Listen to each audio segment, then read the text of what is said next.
আর্নে স্লটের কোচিংয়ে উঠতে থাকা লিভারপুলে জয়রথ চলছে।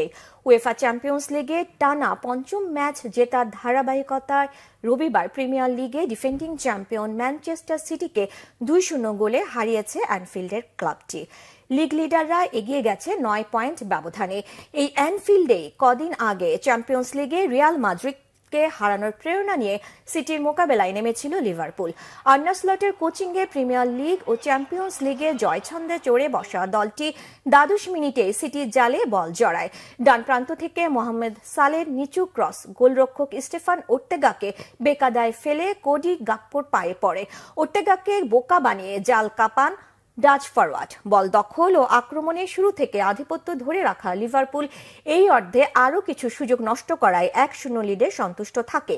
এর মধ্যে ভার্জিল ফন ডাইকের দুটি হেডের একটি লাগে পোস্টে।